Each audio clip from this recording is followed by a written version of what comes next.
Hello everyone. In today's lecture, we will discuss about the organizational capability. So, organizational capability means the strategic strength and weaknesses which are existing in a different functional areas of a company or within an organization, and which are of crucial importance, to study so that appropriate strategies could be formulated and implemented. So, organizational capability means all about we have to know about the strategic factors, strategic advantage factors, corporate competence factors, and there are different types of capability factors which are arising within the internal environment of an organization. So, for the purpose of explanation, I have divided these organizational capability factors as you can see in my next slide. The organizational capability factors are number one, here you can see the financial capability factors. Secondly, marketing capability factors. Third, operational capability factors.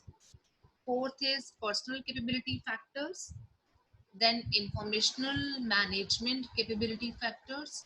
And last but not the least is general management capability factors. So we will study the topic organizational capability factors under these six factors, right? So here we will discuss one by one. So the first here come is the, here you can see, excuse me, what is or what do you know by the financial capability factors? So financial capability factors means it is related to the availability, usage, and management of funds, and all allied aspects that have a bearing on the company's capacity and ability to implement its strategies. In the simple language, we can say that financial capability factors are being divided into three areas. You know what are the sources of funds could be there from where the company could raise the funds. Working capital availability, credit availability, reserves and surplus. What are your relations with the lenders, banks, and financial institutions? So this is about the sources of funds. Next is usage of funds. Here means we have to think about how the funds could be utilized in an appropriate manner. For example, capital investment, fixed asset acquisition, current assets. How much do we have to invest in the current assets? The loans and advances, the dividend distribution, and the relationship with the shareholders. And last but not the least, here is management of funds. So here we have to manage the funds, mean we have to decide about the accounting and budgeting system. Here we have to focus on management control system, the state of financial health, the cash, credit, return and risk management, the dividend policy of the company. So here means the management of funds. So next is marketing capability factors.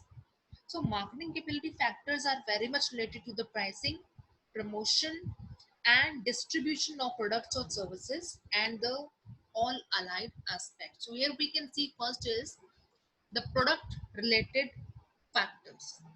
So the product related factors could be your variety, the product differentiation, mixed quality, positioning of the product, packaging and designing of the product, right? So price related factors can be your, what are your pricing objectives? Then we have to consider about the pricing policies, the changes, protection, advantages, etc. Then next third you can see here the place related factors means here we have to consider about the what are the distribution policies of the company, the transportation and logistics, marketing channels we have to focus on, and market intermediaries, right? So next here is the promotional related factors means here we have to focus on the promotional tools, sales promotion, advertisement, public relation, etc. Then last I have written here the integrated and systematic factors means here we have to consider about the marketing mix, market standing, company image, marketing organization, marketing system, marketing management information system. etc. So here the next comes about the operational capability factors, which are related to number one, the production system. So here the production system includes your capacity of the company, capacity of the operations, right?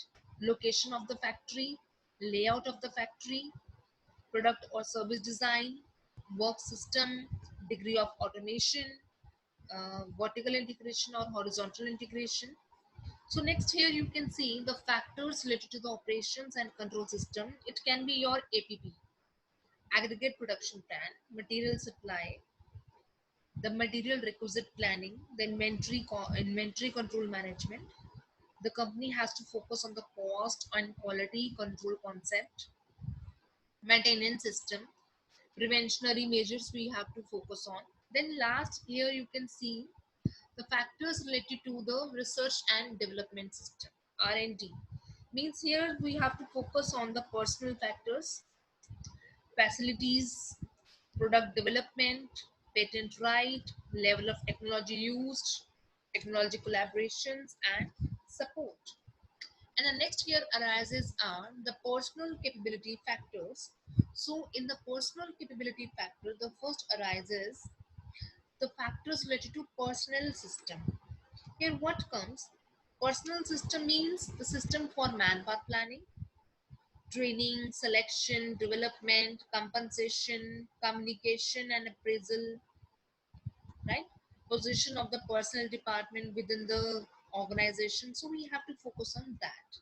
Second is organizational and factors related to the employee characteristics. For example, here we can focus on corporate image, the quality of managers, staff and workers, the perception about an image of the organization as an employer.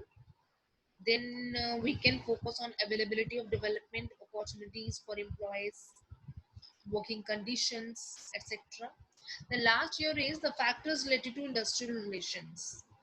So here we have to focus on union management relationship, collective bargaining, safety, welfare and security, and employer satisfaction and morale.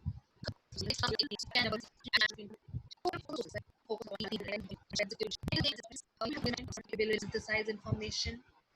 Next, you can see the factors related to retrieval and usage of information. Means here we have to focus on the availability and appropriateness of information formats, capability or capacity to assimilate and usage of the information. Next, here you can see the factors related to the transmission and dissemination of the information. Means we need to study about the speed, scope, width, and depth of coverage of the information and the willingness to accept that, right? And the last here is the factors related to integrative, systematic, and supportive factors. Means here we have to focus on the availability of IT infra, right? Upgradation of facilities, right?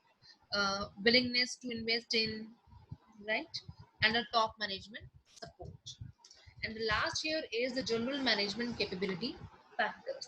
So general management capability factors can be number one. Here you can see the factors related to the general management system. So here strategic management system processes related to setting up of the strategic intent, like vision, mission, objectives, goals, targets.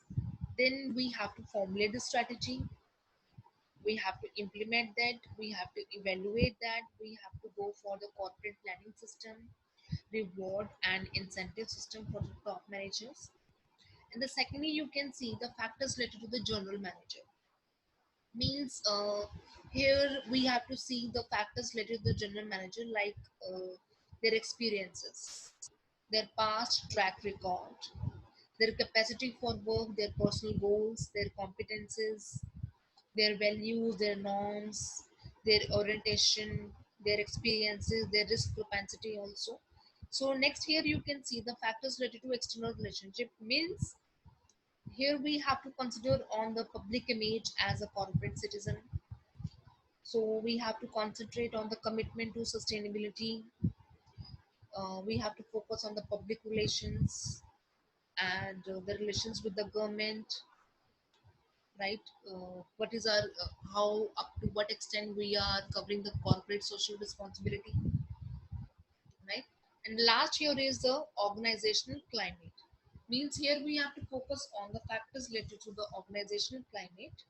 So factors related to organizational climate may include your organizational culture, use of power, political processes, balance of vested interests, right? Acceptance and management of change, nature of organization structure and control, and all that. So here we have discussed about what is organizational capability and the factors related to the organizational capability. So that's all for the today's lecture. I hope you all have got very easily. Thank you so much.